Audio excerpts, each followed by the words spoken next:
Bonjour à tous, c'est toujours le frère Zulula dans les mystères, dans les révélations cachées de la parole de Loba. Je rends grâce à Loba, le créateur du ciel de la terre, et ses clés, grand, glorieux et redoutable.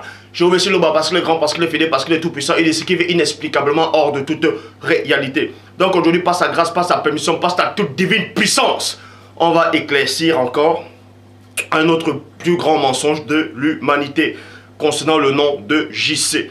Vous savez, premièrement, qu'il est dit dans Proverbe 19.2 que le manque de science n'est bon pour personne. Et dans Proverbe 25.2, la gloire de Loba est de cacher des choses et la gloire des rois est de sonder des choses. Néanmoins, il est dit dans Deutéronome 29.29 que les choses cachées sont à Loba et les choses révélées sont à vous, sont aux créatures, sont aux humains. Mais Loba qui vit en dehors de toute réalité, dit par son esprit que les apôtres authentiques ont reçu dans Jean 20.22, dans Jérémie 33.3, demande-moi et je te relèverai des choses cachées, des choses que tu ne sais pas. Et dans Matthieu 7.7, il est dit, demandez, l'on vous donnera, cherchez, vous trouverez, frappez, l'on vous ouvrira. Et dans Jean 8.32, vous connaîtrez la vérité et la vérité fera de vous des hommes libres. Donc vous allez être libérés par ce nom de JC que les Occidentaux, que les Néphilim ont apporté en Afrique. Ils vous disent que ce nom-là, quiconque va invoquer ce nom, sera sauvé et que Dieu a envoyé ce nom pour que l'humanité puisse être sauvée. Depuis quand un nom humain sauve-t-il des gens? Ce nom-là a quel pouvoir pour sauver quelqu'un spirituellement? Donc avant de... On va toucher les trois dimensions, la dimension astrale, physique et spirituelle. Donc vous ne devez pas être dans l'ignorance. Pour ça, je m'adresse à tous ceux qui sont là, qui ont soif de cette vérité. Et en tout cas, tous ceux qui ont soif de cette vérité, de la connaissance, d'être libérés, vous allez connaître, voir la plus grande supercherie de tous les temps concernant le nom de JC. On va vous démontrer que Dieu n'a jamais approuvé ni envoyé ce nom, ni les prophètes de l'ancienne alliance qui ont prophétisé par l'Esprit du Père. Pour ça, je m'adresse à vous. Vérifiez dans vos Bibles, peu importe où vous vous trouvez actuellement, tout ce que vous êtes en train de faire, peu importe où vous êtes, vérifiez avec les versets bibliques et les écailles vont tomber. Pour ça, je vais dans Deutéronome 18. Il est dit que Loba s'adressait à Boussi en disant ceci, c'est-à-dire Loba s'est adressé, en tout cas par l'esprit. Je vais dans Deutéronome 18.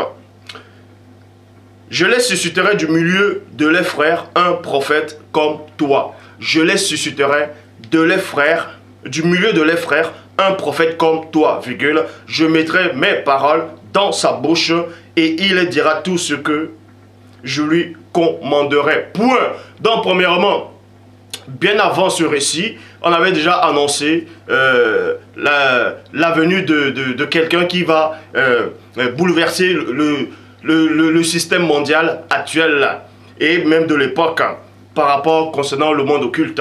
Donc, vous devez comprendre ici que dans Deutéronome 18, l'esprit de Loba s'adressait à Boussi en disant que lui, il va envoyer, il va faire susciter quelqu'un, un prophète. Vous voyez, un prophète exactement comme Boussi du milieu de les frères. Donc du milieu du vrai peuple de Dieu, c'était les Noirs, toujours.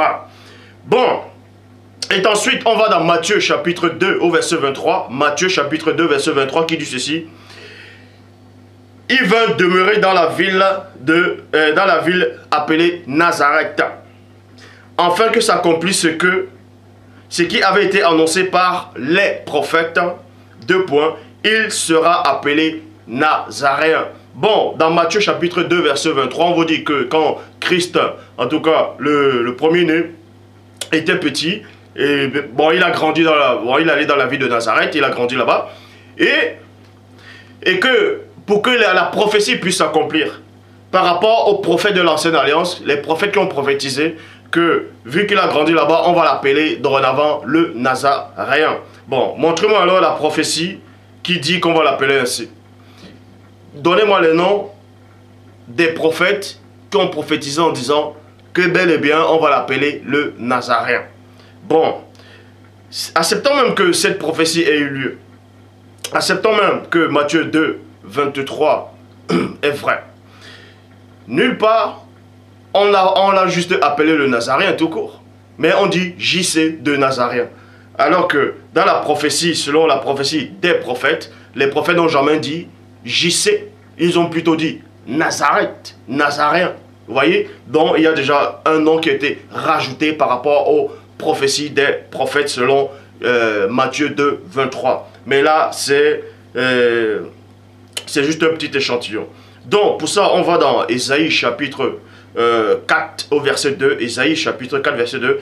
En ce temps-là, le germe de Loba aura de la magnificence et de la gloire. Et le fruit du pays aura l'éclat et de la demeure pour les rescapés d'Israël. On vous montre comment les prophètes successivement ont commencé à prophétiser sur la venue de ce personnage extraordinaire.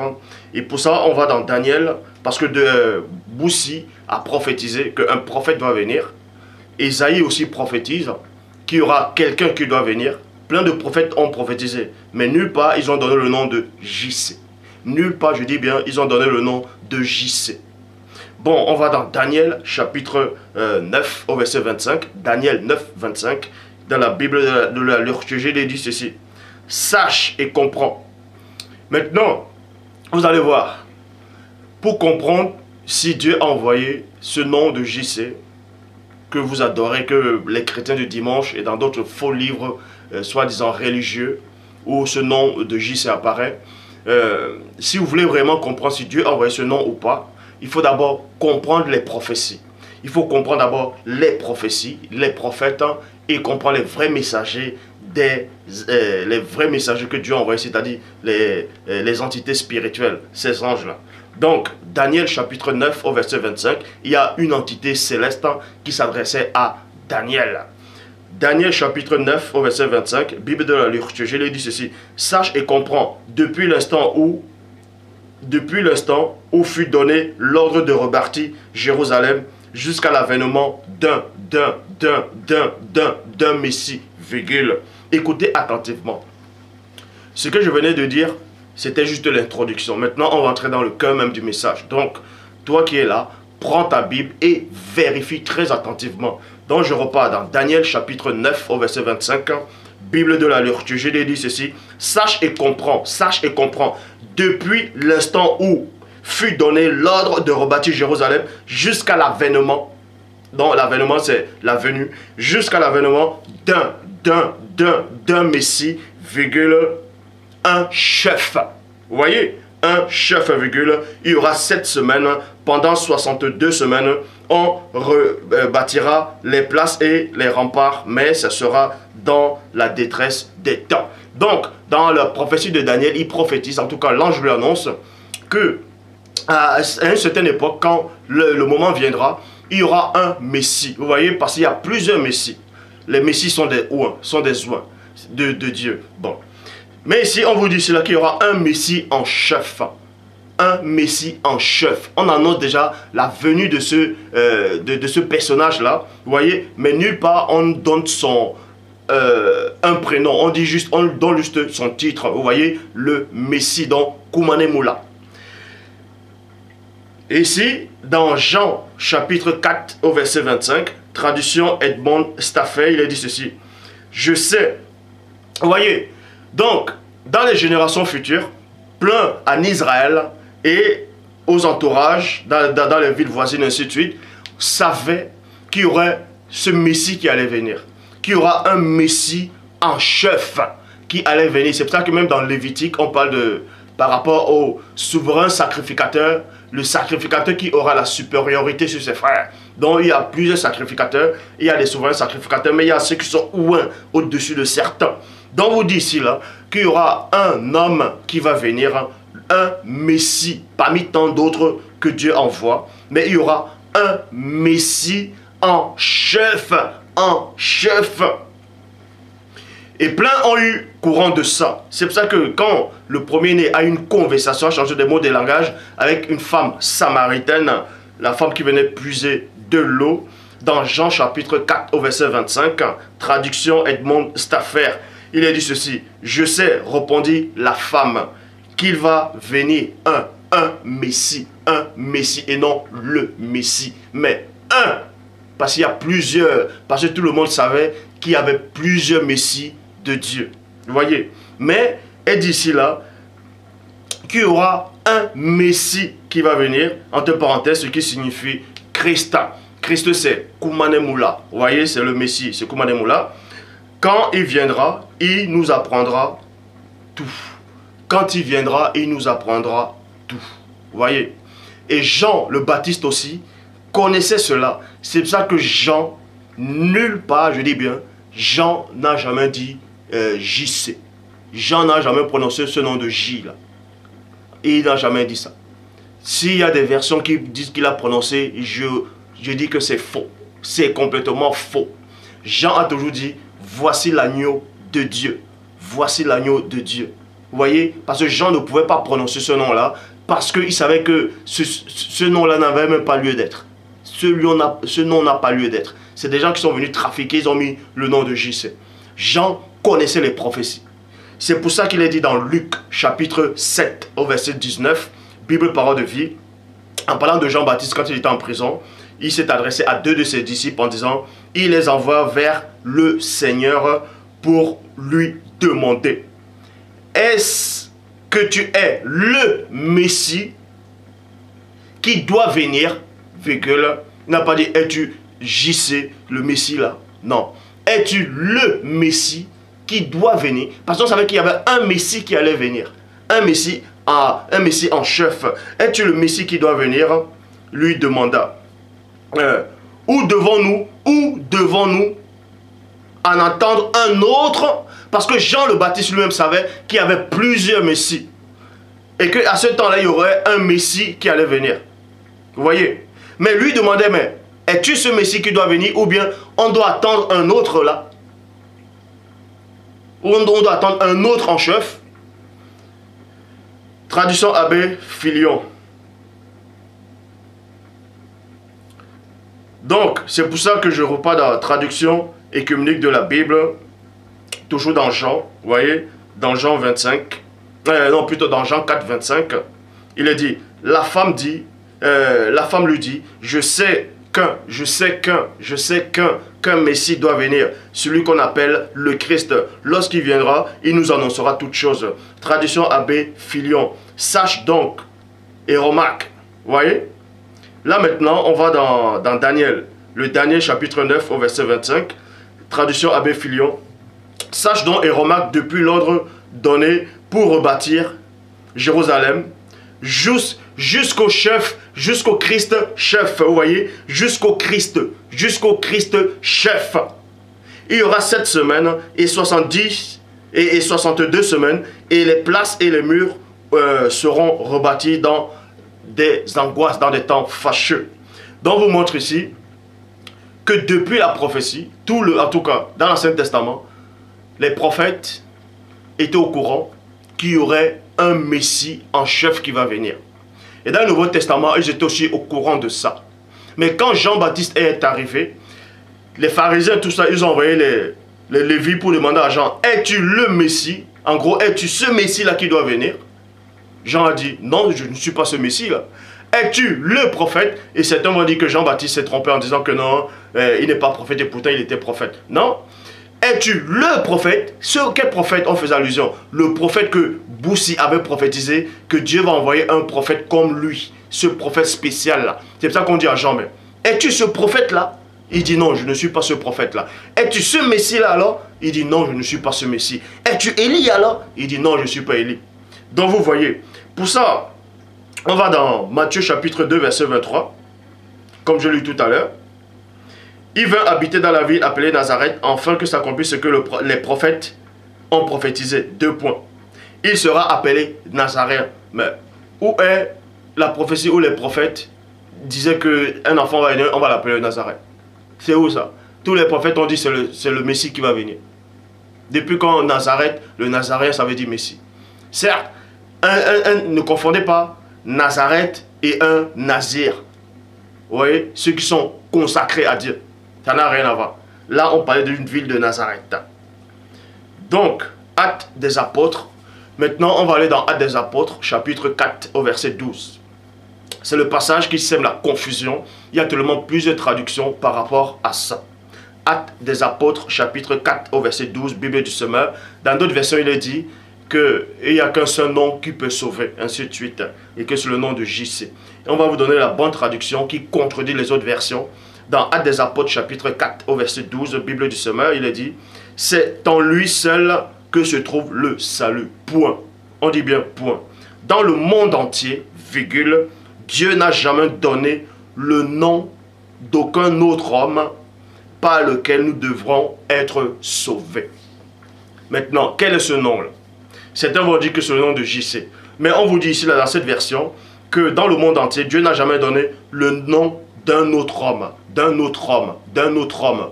Donc, là, cette traduction-ci, si vous ne comprenez pas le français, ça a été traduit pour qu'on comprenne ici que ce nom-là a supposé un peu que ce soit le nom de JC. Ce nom-là, personne d'autre ne devait porter ce nom-là avant le personnage de Christ. Je dis bien, personne d'autre ne doit porter ce nom-là. Si vous voulez, je relis. Actes des Apôtres, chapitre 4, verset 12, Bible du Semeur. C'est en lui seul que se trouve le salut. Dans le monde entier, virgule, Dieu n'a jamais donné le nom d'aucun autre homme. Le nom d'aucun autre homme par lequel nous devrions être sauvés. Donc vous dites là que c'est le seul nom que Dieu a donné par lequel on doit être sauvé. Mais et personne d'autre doit aussi porter ce nom-là. Le nom d'aucun autre homme. D'aucun autre homme. Dans ça devait être réservé qu'à un seul personnage de porter ce nom-là spécial. Là. Vous voyez? Bon. On va dans Matthieu chapitre 1 verset 21 qui dit, on vous dit que l'ange Gabriel a apparu en Joseph en songe. Et il est aussi paru dans Luc à Eyoumé. On vous dit cela que elle mettra au monde un fils, on lui donnera le nom de JC, car c'est lui qui sauvera son peuple de ses péchés. Aucun prophète n'a prophétisé sur ça. Aucun prophète n'a prophétisé sur ce nom-là. Donc cet ange-là ne pouvait pas, en tout cas ce passage-là, ils ont troqué la parole de l'ange. Vous voyez, ils ont troqué cette parole-là. L'ange-là, en tout cas que Dieu a envoyé, n'a nullement dit que ce nom-là sera connu sous le nom de JC. Donc maintenant on va vous montrer des versions qui parlent de ce nom de JC dans l'Ancien Testament. Dans Zacharie chapitre 3 au verset 1, dans la traduction Abbé Crampon. Zacharie chapitre 3, traduction Abbé Crampon, il est dit ceci. Il me fit voir JC, le grand prêtre, debout devant l'ange de, vous voyez, dit Yahvé, et Satan se tenait à sa droite pour lui faire des oppositions, pour lui opposer.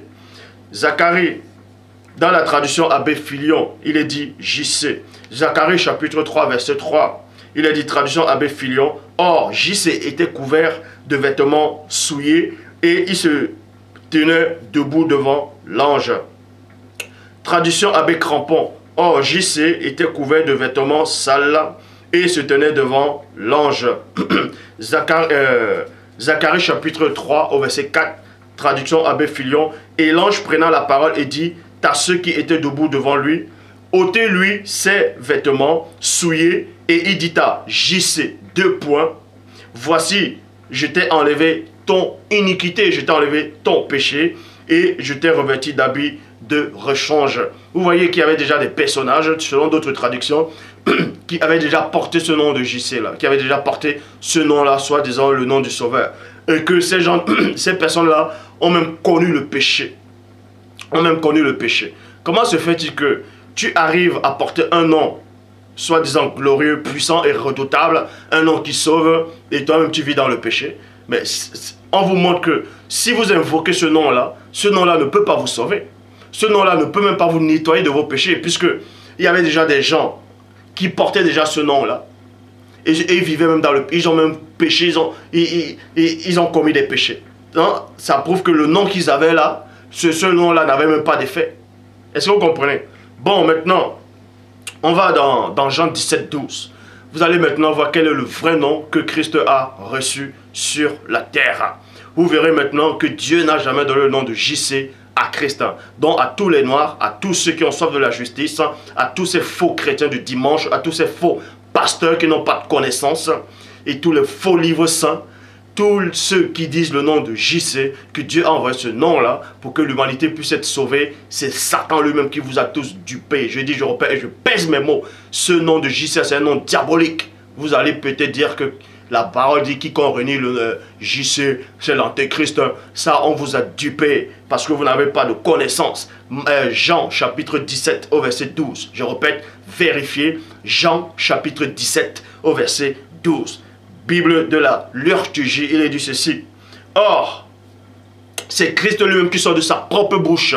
Or, non, quand j'étais avec eux, virgule, je les gardais unis à ton nom, virgule, je les gardais unis à ton nom, virgule, le nom que tu m'as donné, point, le nom que tu m'as donné. Donc Christ s'adresse à Loba en disant que Dieu, Loba lui a donné son nom. Vous voyez, Christ a porté ce nom-là. Le Christ le dit ici, là, dans Jean 17, 12, Bible de la liturgie. Quand j'étais avec eux, je les ai gardés unis à ton nom, virgule, le nom que tu m'as donné. Point et à point, le nom que tu m'as donné. Maintenant, il passe à une autre phase, il dit, j'ai veillé sur eux et aucun d'eux ne s'est perdu, sauf celui qui s'en va à sa perte, de sorte que l'écriture puisse être accomplie. Bon, en sorte que l'écriture puisse être accomplie. Maintenant, on va dans la Bible, dans la Bible du Semeur, il dit ceci. Aussi longtemps que j'étais parmi eux, je les ai gardés par le pouvoir de ton nom, virgule, ce nom que tu m'as donné. Je les ai gardés par le pouvoir de ton nom, ce nom que tu m'as donné. Bon, on sait que Dieu a donné un nom à Christ. Dieu lui a donné un nom. Dieu lui a donné un nom. Pour ça, on va dans Philippiens 2,9. Bible, parole de vie. C'est pourquoi Dieu l'a placé très haut. Il lui a donné le nom qui est au-dessus de tous les autres noms. On sait que Dieu a donné à Christ le nom qui est au-dessus de tous les autres noms. Nous sommes d'accord. Hébreux chapitre 1, verset 4. Bible, parole de vie.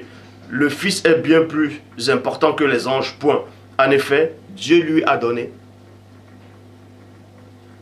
un nom plus grand que leur nom. Et pour ça, on repart dans la Bible du Semeur par rapport à Jean 17, 12. Bible du Semeur. Aussi longtemps que j'étais parmi eux, je les ai gardés par le pouvoir de ton nom, ce nom que tu m'as donné. Vous voyez? Ce nom que tu m'as donné. Bible, parole de vie. Quand j'étais avec eux, je les ai gardés par la force de ton nom, le nom que tu m'as donné. Bible de Jérusalem. Quand j'étais avec eux, je les ai gardés dans ton nom que tu m'as donné. Dans ton nom que tu m'as donné. Donc, le Dieu a bel et bien donné un nom à Koumane Moula. En tout cas, un nom spirituel. Parce que, comprenez, il avait un nom spirituel. Vous voyez, il avait un nom spirituel. Il avait aussi un nom selon la prophétie, auquel on pouvait prononcer, l'appeler ainsi sur la terre. Le nom de la prophétie, même tous les prophètes le savaient, c'était Koumane Moula. C'était le Christ. C'était le Christ, c'est-à-dire le Ouin. C'était le Ouin. Vous voyez, Koumane Moula. Et Jean le Baptiste le savait. C'est pour ça que Jean a dit cela. Jean l'appelait ainsi. C'est Koumane Moula. C'est comme ça qu'on l'appelait. Donc, maintenant, il a un nom spirituel. Et c'est ce nom spirituel qui a le pouvoir de laver les péchés. C'est ce nom spirituel qui a le pouvoir de sauver l'humanité. Et on va vous donner le nom, ce nom-là, dont le nom de JC est diabolique, n'a rien à voir. Dieu n'a jamais donné ce nom. Le Christ le dit ici. Le Christ dit que Dieu lui a donné un nom, que Dieu lui a donné son nom. Et il a porté ce nom-là. Il a porté ce nom-là. Et même dans Hébreu le dit, Philippiens aussi le dit. Maintenant, on va voir c'est quoi ce nom-là. Apocalypse chapitre 19 au verset 13, traduction Abbé Riette. Il était revêtu de vêtements teints de sang, son nom, le nom, donc, il a été appelé est la parole de Loba. Vous voyez, le nom dont il a été appelé est la parole de Dieu. Bible annotée de Chafnay, son nom est la parole de Dieu.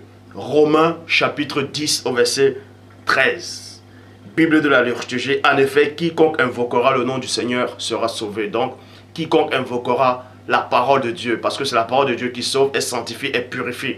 Parce qu'il est dit dans Jean 17, 17, sanctifie-les par ta vérité, ta parole est la vérité. Ta parole est la vérité. Et dans Jean 8, 32, vous connaîtrez la vérité et la vérité vous affranchira. Donc, affranchissez, c'est elle va vous sauver, elle va vous délivrer. Donc, le nom que Christ apporte deux noms. Vous voyez, le nom de la prophétie, des prophéties terrestres par rapport à la terre, qu'on devait le nommer, le distinguer parmi d'autres. C'était le Messie ouin, c'était le Messie en chef, donc c'était Koumanemoula. Et le nom spirituel de Dieu qu'il a porté, c'était la parole. Est-ce que vous comprenez? Nulle part, je dis, je repère et je pèse mes mots. Dieu n'a donné le nom de JC. Le nom de JC, c'est les Occidentaux qui ont inventé ça. Ils vous disent que non, on a grécisé ce nom. En grec, ça donnait Isus. Et qu'en hébreu, c'était Yoshua, ainsi de suite. Bon, écoutez, vous allez comprendre une chose. Ils ont tué les noms des Noirs en Afrique. Ils vous ont enlevé vos noms pour remplacer avec des faux noms qui n'ont même pas de signification. Vous voyez, les noms qui n'ont même pas de signification. Bon.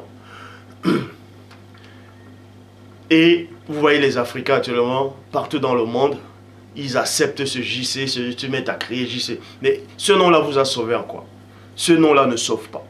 Ce nom-là, je dis bien, tous ceux qui invoquent encore ce nom de JC-là, dans les prières ou dans les pensées, ou quand ils sont en train de prêcher, pas de nom de JC, vous êtes possédés par des démons. Je dis bien, vous êtes possédés par des démons. Dieu n'a jamais envoyé ce nom-là. Gabriel n'a jamais prononcé ce nom-là. Ce n'est pas les fausses traductions où on dit Gabriel a dit ça. Gabriel n'a jamais dit ça. Les versets qui disent que Gabriel dit à Marie ou à Joseph, il sera appelé JC, c'est une abomination.